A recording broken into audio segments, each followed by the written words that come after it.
With Mario and Luigi Brothership getting announced during the most recent Nintendo Direct, I, like a lot of others I'm sure, have decided to play through the older Mario and Luigi games to scratch the itch until November, and naturally, I started with the first game in the series, Mario and Luigi Superstar Saga.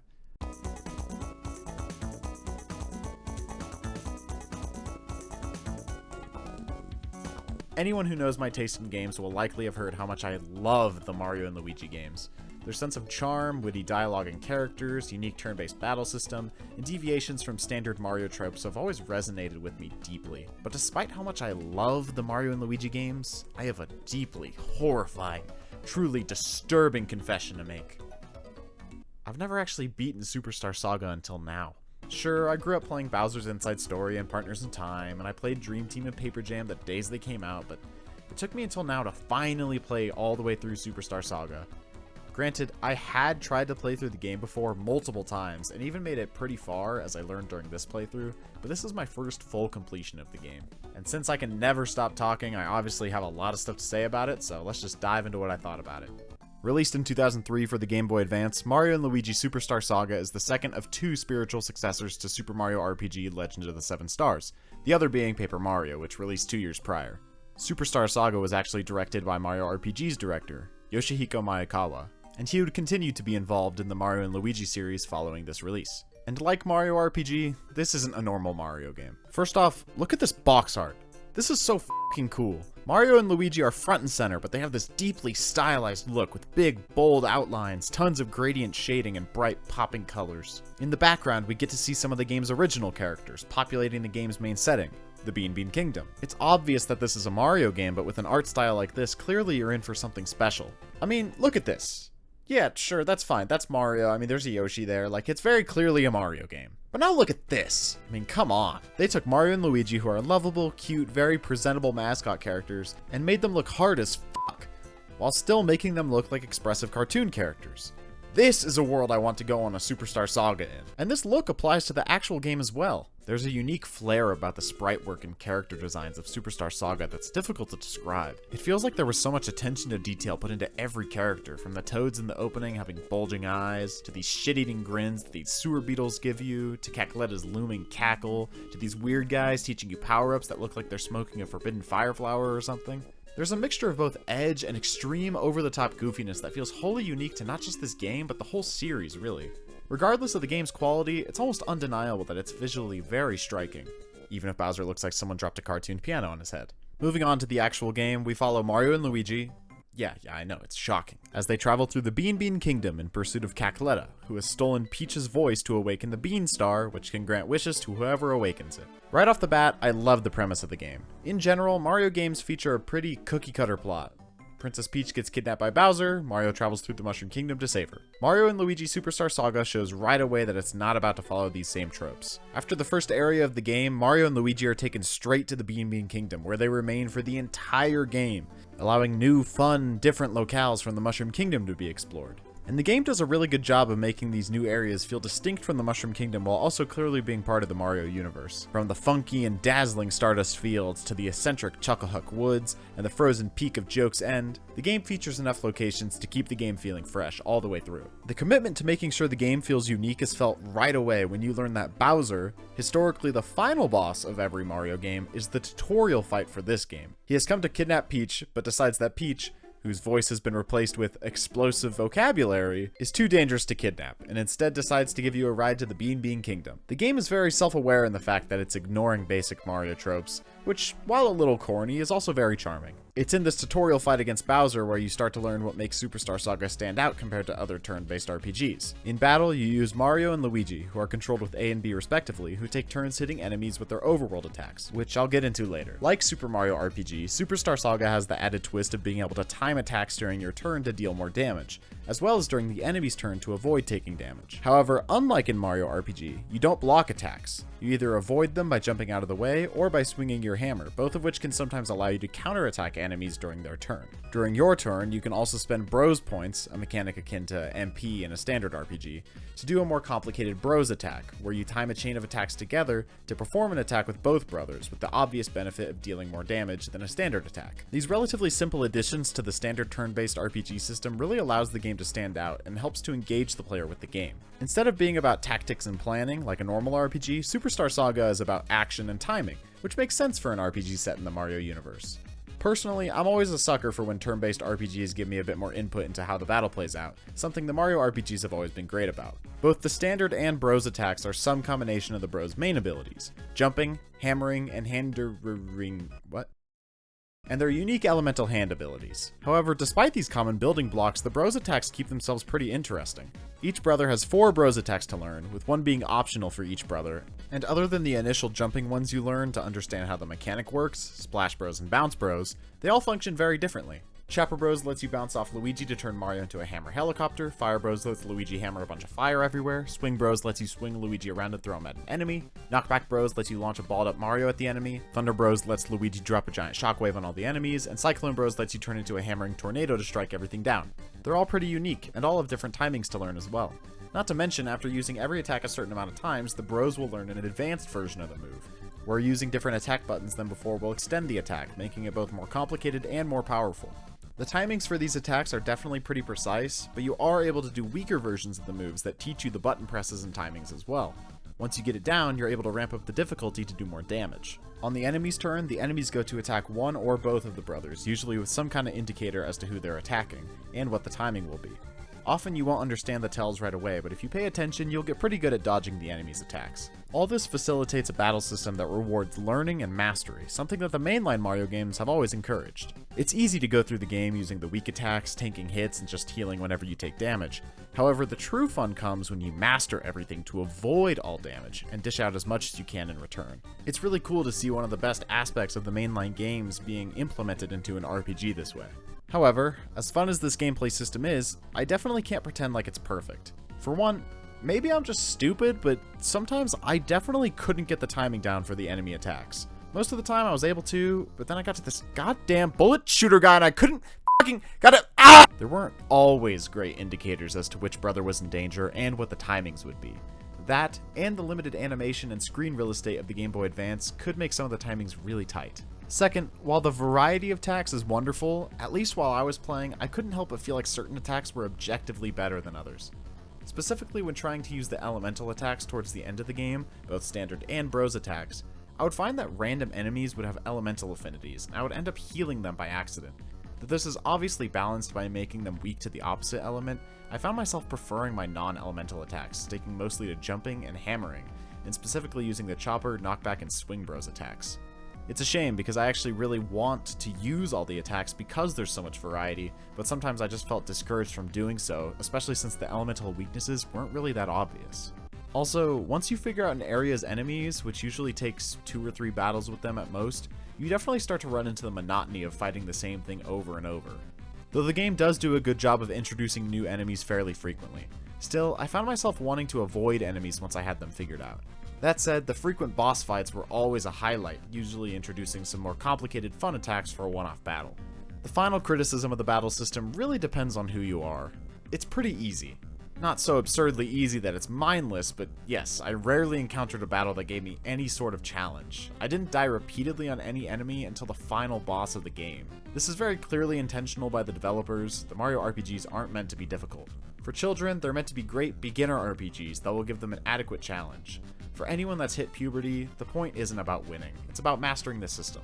While I definitely understand that some people can be put off by how easy the game can be, I personally am not. There's enough depth here for me to enjoy even after I've been playing the series for over 15 years. These are very minor criticisms for a battle system that, while simple, is thoroughly enjoyable and I think is one of the best parts of the game. I'm really just nitpicking. I think now is a good time to talk about the other main part of the game, the overworld exploration.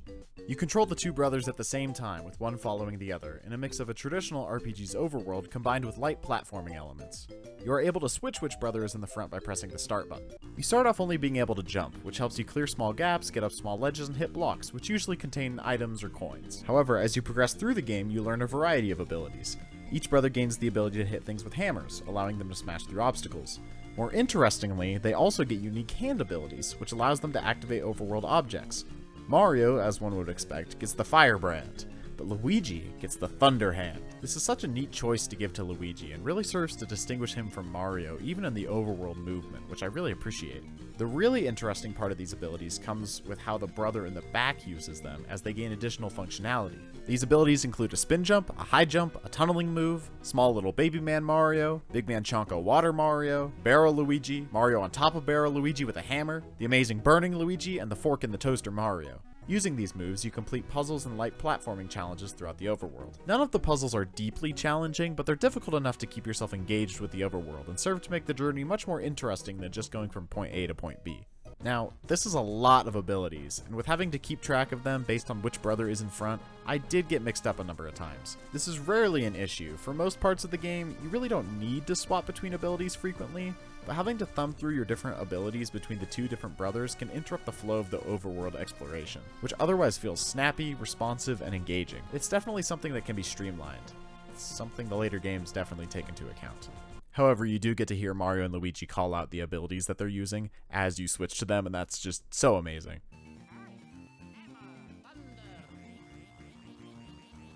You learn these abilities from a variety of conveniently color-coded individuals that you encounter throughout the journey, so while the abilities must be drip-fed to you, they do keep the game interesting as you level up your abilities as you progress. Like an RPG! In addition to interacting with the world, you also get to see the enemies on the map, so no random encounters in this game, something I really appreciate. If you're skilled enough, you can bypass most of the overworld enemies if you really want to. Otherwise, you can hit them with an ability to gain an advantage at the start of the battle. Overall, even though it's definitely known more for its battle system, I definitely think the way Mario and Luigi lays out its overworld is pretty engaging and really fun. Now, for the most part, I've been pretty positive on the game, and that's because I've mainly been describing the fundamental systems of both the game and the overall series, and these building blocks are excellent. Though this doesn't matter if the game doesn't place them in the right way. And this is where I'm a bit more mixed on Superstar Saga. In general, the game is fast-paced, quickly moving the player along from one idea to the next, getting to see the game's vast amount of scenery and enemies. However, there are specific moments that really bog down the pace. There are a few underwater segments, which are difficult to get right in any kind of game, and unfortunately, Superstar Saga does not deviate from the norm in this case. Swimming is slow and clunky, and the perspective is very difficult to make out on the Game Boy Advance's tiny screen. Luckily, the underwater sections are few and far between, but I'd rather they not be in the game at all. However, this is almost a non-issue compared to the biggest offender of the game's pacing issues, the Beanstar Pieces quest. Eventually, after the Beanstar is split into 4 pieces, Mario and Luigi are tasked with tracking them down. Not the most uncommon thing to find in an RPG, fetch quests for split-up crystals of some kind are certainly commonplace in the genre. The 4 pieces are all located in areas of the game you've already seen before, and if any part of the game feels like it's being padded out, it's definitely this part. Random members of the Bean Kingdom have found the pieces, and you basically have to chase them down and either do a minigame, a battle, or usually a series of both to get the pieces back. Sometimes, like the first piece, it is continuously swept away, which is such a frustrating thing for the player to have to experience. Not to mention, the 4th piece is granted to you after you hunt down the bean fruits for the Yoshis at the Yoshi Theater, which are themselves scattered in the surrounding area around the Bean Castle Town. After spending hours on this Beanstar fetch quest, finding that I had yet another fetch quest to complete marked the only real time when I felt like turning the game off. It doesn't last long, but for a game that already has a short runtime, it took up way too much of that runtime. It's remarkably similar to the cat fetch quests in Luigi's Mansion 3, inarguably the worst parts of that game. Instead of getting to travel to a new, fun, exciting floor to solve the game's interesting puzzles, you're forced to hunt down something in an area you've already seen before. In a game that's so good at keeping things moving along, it's frustrating to be slowed down so much by this part of the game. Luckily, once that quest is completed, the game returns to its usual pacing and begins to wrap up, so it does end on a high note. And honestly, these are just nitpicks. Most of the game really is pretty fast and snappy. In fact, it was quite refreshing to play through an RPG that didn't try to slow me down with constant dialogue or text boxes everywhere. I mean, other than those few moments of slowdown, I don't have much to complain about how the world is laid out. It can be perceived as sloppy that you can see so many areas that can't be reached until you've gotten the proper ability, but it's also just as rewarding when you revisit the areas later on and now you can access them. As I've clearly hinted at, the game's flow is one of its best aspects. That, and of course, the game's charm and characters. Anyone who's played a Mario and Luigi game will tell you that this is easily the best part of these games. The music is so odd, but in the best possible way. It has a sense of funk and whimsy that's difficult to recapture, even compared to some of the newer games.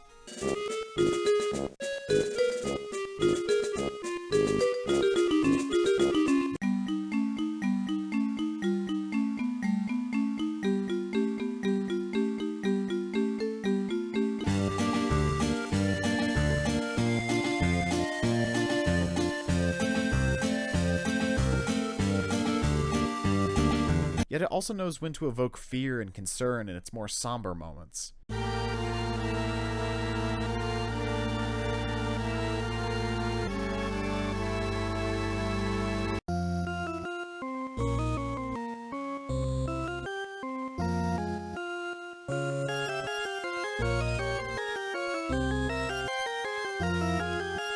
And then it gets really good when you get to the battle themes and you get the...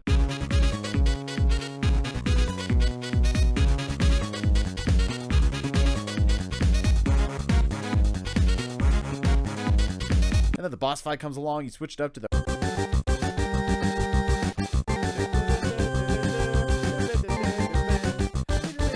Sure, it's simple GBA chiptune music, but it does so much in making the world feel vibrant and lively. The game also has tons of fun Easter eggs, references, and cool ideas scattered throughout the game. This room in Woohoo University has a bunch of blocks from old Mario games. This bullet bill is a super scope as a weapon. There's a bunch of EGAD cutscenes you can unlock. The Dr. Mario viruses and Mario Bros. Flies show up as enemies. Fucking Geno shows up in this minigame. The designs of the enemies in the game are so fun. You can tell the art team had a ton of fun putting them together, especially the original bosses. I'm a big fan of the Chuckalator personally, but really they're all good. I'm kind of just still talking because I want to just keep showing footage of all these different bosses, and I want to have time, but I don't want to like bore everyone by just showing random things, so I'm still just talking. This isn't even in the script. I just want to make sure that you see all the cool... Most importantly, the game is just filled with memorable characters. Like the charming and cocky Prince Peasley, the boisterous and lovable Queen Bean, this little gremlin Popple who just keeps showing up all the fucking time, Cackleta's right-hand man Fawful, my goat, who is always devilishly insulting you in his broken speech. And look at this fucking outfit. Nice. And the big bad Cackleta herself, a wonderful caricature of a witch who is as far from a typical Mario villain as you could ever expect. Sure, she's not the most original idea in the world, but she's definitely original for a Mario game. I love her as the main villain. These sentiments extend to the series regulars, who get their own life breathed into them as well. We get to see Toadsworth's doting and extreme fear of Peach's safety. Bowser gets some time as his amnesiac alter ego Rookie, whose personality is a complete 180 from Bowser's arrogant one. And then we later get to see him get possessed by Cackleta and turn into this truly horrifying abomination, Bowletta, who definitely would have given me nightmares if I had played this when I was younger. Jesus Christ. And then she turns into this later. That's fucked up.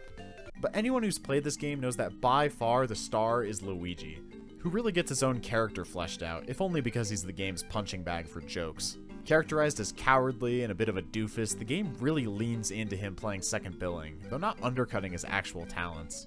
From the get-go, he doesn't even want to go on the journey. He gets dragged by Mario all the way to the castle while he's peacefully folding laundry, and then he's just forcefully abducted by Bowser to go along with Mario to the Bean Bean Kingdom. Bro literally just wanted to stay home. If something funny is happening in a cutscene, there's a good chance it's because Luigi's doing something in the background, like sipping coffee on the airstrip runway or getting turned into a surfboard.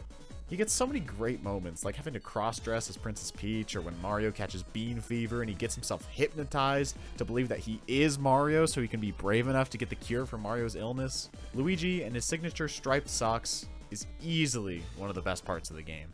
And really, this wonderful world is what makes Superstar Saga as enjoyable as it is even 20 years later. Its plot really isn't anything complicated, even by Mario RPG standards. The initial threat of Cackleta is actually dealt with pretty early on as you defeat her right at the end of the first act. It's revealed that Peach's voice was never even stolen, meaning Cackleta's plan failed before it could begin. Cue some hijinks, Cackleta possesses Bowser, becoming Bowletta, Peach gets kidnapped, eventually Mario and Luigi stop her. The game takes plenty of detours to get to these plot points, such as fetch quests for sicknesses, standoffs with Popple and Rookie, a royal detour to Little Funga Town, which is a little toad settlement in the Bean Bean Kingdom, among other things. But in general, that's all there really is to the plot. But these detours give the player an excuse to explore the environment, see different locations, interact with all the different characters and their witty dialogue, and just take in the sights. The game isn't shy about slowing things down and just letting you enjoy the world it's built for you. It knows that its world, characters, music, and art direction make the entire journey enjoyable from start to finish. Now, something I wasn't sure I wanted to touch on in this review was how this game compares to its sequels, which might not be such a fair comparison given that this game wasn't made knowing those sequels would come along. However, as I played, despite how much I enjoyed it, I couldn't help but feel like the game was just the start of something even better to come. I recognize that this may be an unfair critique, especially given that I grew up with the later Mario and Luigi games and not this one, meaning I definitely have some bias for those games, but it feels like a lot of the concepts, both gameplay and story-wise, get better fleshed out in the later games. Throughout the 2010s, I definitely heard the opinion echoed at times that if Bowser's Inside Story wasn't the best Mario and Luigi game, then Superstar Saga was. And truthfully, though I totally respect why someone might have that opinion, I don't think I agree with it. But that shouldn't say too much about this game's quality. Even if you do agree with my opinion that the later games are better, it's only because this game gave them such a great point to jump off from. Superstar Saga is, for the most part, a compact and enjoyable experience through and through. Start to finish, it took me about 15 hours to get through, so it's certainly a short game, but those 15 hours I spent playing the game made me feel like I was young again, just sitting either by myself or with my roommate in the living room, just playing through a hilarious adventure with Mario and Luigi. And that's a feeling I always yearn to reach again. If you haven't played the Mario and Luigi series, Superstar Saga will always be a great place to start. And if, like me, you've only played the later games but haven't checked out the series' roots, I definitely recommend it. Plus, this game has the added bonus of coming bundled in with the single best Game Boy Advance game of all time, Mario Bros. GBA! Woo! Hey everyone, thanks for watching. I hope you enjoyed this review. This is my first crack at a full scripted review of a game like this, so if you liked it or have any feedback for me, feel free to let me know in the comments, and if you really liked it, you can leave a like, all that good stuff. While I was writing this video, I actually just finished replaying Partners in Time as well, so I'm probably going to write a review for that. I really want to review all of the games in the series, including the remakes, but I definitely don't think that's going to happen before Brothership comes out, but I'm going to at least try to beat all of them before Brothership comes out, and I'm taking extensive notes down so that I can eventually review all of them. That said, I also have other videos I want to work on, so we'll see how long it takes to get all those out. But yeah, thanks so much for watching. See you next time.